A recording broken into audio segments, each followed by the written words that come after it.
How's it going, guys? My name is Zach with the Movie Castle, and today we're going to be taking a look at an all-new issue number 1 of a cool new comic book, and that is Godzilla War for Humanity number 1. This is just put out by IDW, and yeah, a whole new series. And overall, I saw this on the shelves and I got really just kind of instantly excited. This cover, it is the B cover, but this artwork does accurately reflect the artwork inside the book. It's all this cool, cartoony stuff, and the thing is, I know that won't be for everyone, but I feel that this really does get the spirit across, you know. My favorite Godzilla movies were the ones that leaned in heavily to the guys in the suits wrestling each other, and I really did like the sort of campy nature behind them, and that, you know, is really reflected in the artwork. These are drawn like they are guys in suits, which I really appreciate, and the plot is really fun and pretty old school. Basically, there's a new toxic monster that's making the other monsters go crazy. You have your researcher that feels that Godzilla is a force for good, and they're going to team up to try to take down this new monster. And yeah, it is a really fun, old school, big comic booky plot.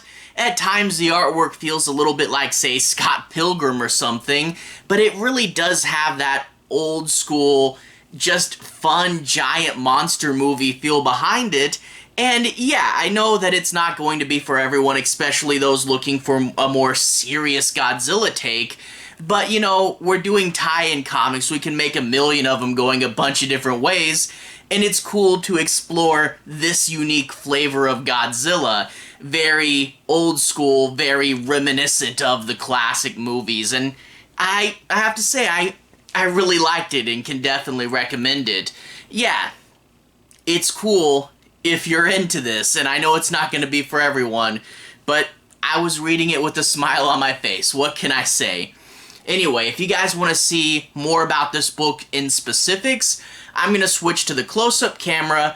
I'll show you guys a little bit more of the art and a little bit of the story. I won't be doing any major spoilers, and I'll try not to cover it too terribly much, but I want to go ahead and show you guys just a peek at the book.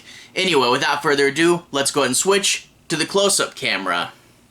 Alright, here we are inside the castle, taking a closer look at Godzilla War for Humanity.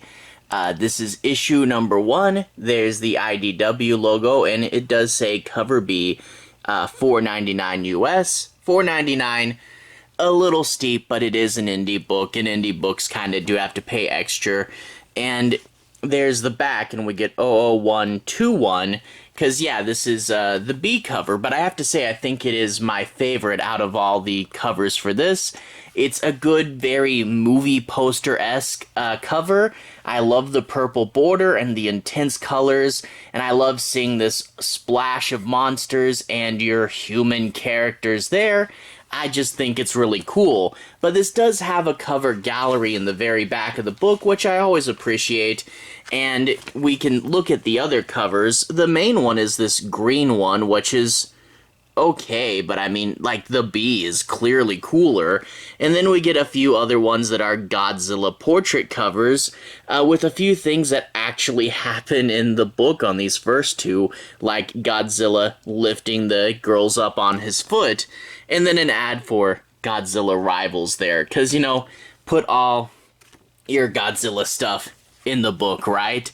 Anyway, cracking it open, we do get a title page, War for Humanity, written by Andrew MacLean, with art by Jake Smith. And then after that, we get into the book proper. Now, I'm not going to be doing any major spoilers, but I do want to say my piece on a few plot points, and make sure you guys have a basic understanding as to what the book's about. So I won't cover the whole thing, I'll be staying away from the end, but, and, you know, this is an issue 1, so it is primarily set up, and I might go a little farther than normal, but let's just crack open the book a little bit and do a bit of analysis. We open up with 25 years ago in Japan, these girls are lost in the woods when all of a sudden there's a big shadow. And it is, of course, Hedorah. And I really do like picking monsters like Hedorah that aren't the absolute biggest ones, you know. We get so much of King Ghidorah and, you know, Mechagodzilla and stuff that I like Hedorah. He's a cool monster. But we also see how this artwork will do things like violate the panel and even violate the page where Hedorah's arm goes out onto the next page. And when he eats the lava, we get these cool, almost, you know, cartoony lava spurts that shoot out at the girls. And it's just really fun artwork here. Godzilla will let them climb on his foot and bring the girls to safety. And ever since then, she's been kind of a champion for Godzilla because Godzilla got her out of that tight spot.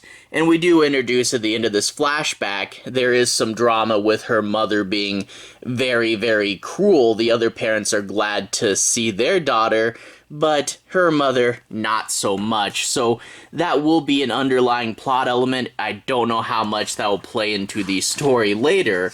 But anyway, she grows up to study Godzilla. I think she has a degree in monster studies or something, which I do like that that's a degree you can get now.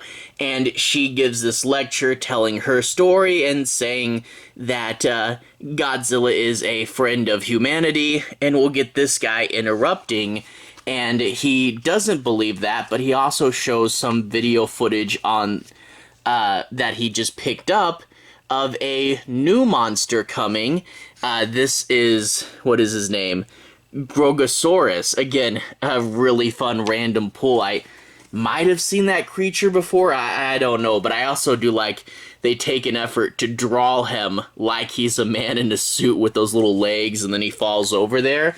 But it turns out this new creature is hunting monsters, pouring goo on them, and then they go crazy and attack places. So she gets recruited into a special task force to try to settle the situation down. There's a few more things going on here, and again, I won't spoil, but what they come up with, it could have easily been this other thing, but they picked a more obscure route to go down, which I really do appreciate, and it brings in one of my favorite obscure Godzilla characters, but I feel that that's just enough of a spoiler. I won't spoil who comes up in a second, and again, some fun Godzilla action. But yeah, overall, this book is a really fun book, and I know that not everybody's going to be a big fan of the cartoony art style, but personally, I really appreciate it. It gets that feeling, monsters, big guys in suits, destroying stuff. It's a little bit wacky, and the thing is, that's the Godzilla I really like. You know, I feel that Godzilla works really well when played two ways. Either just fun movies of giant monster action, like a lot of the classics were, or play it straight for horror, like the original or like Shin Godzilla. This new American way, like the new Monsterverse, trying to play it like a serious action movie, like a blockbuster film, I was never a fan of that. But I really do like, these are big monsters destroying things, let's have a fun time. And I think that's what this book really gets across. It's a really fun book, and I'm really excited to see where it goes. It's pulling from some of the more obscure monsters, and it's drawing them in this really fun cartoon way. It's almost like Scott Pilgrim meets Godzilla, but I think it's really cool. I know that it won't be for everybody, but I definitely recommend it to the right crowd. Anyway, to everyone who's watched so far, thank you for watching. To everyone who's liked and subscribed, thank you. You really are helping the channel out. I'll leave a relevant playlist on the bottom. This should be my comic book issue number 1 playlist, where you can see me talk about a bunch of new issue 1s. I think one of those was actually a King Kong, the Great War comic I talked about a little bit ago. So if you want to see me talk about more issue number 1s, you can click right there and see more. Anyway, have a good day.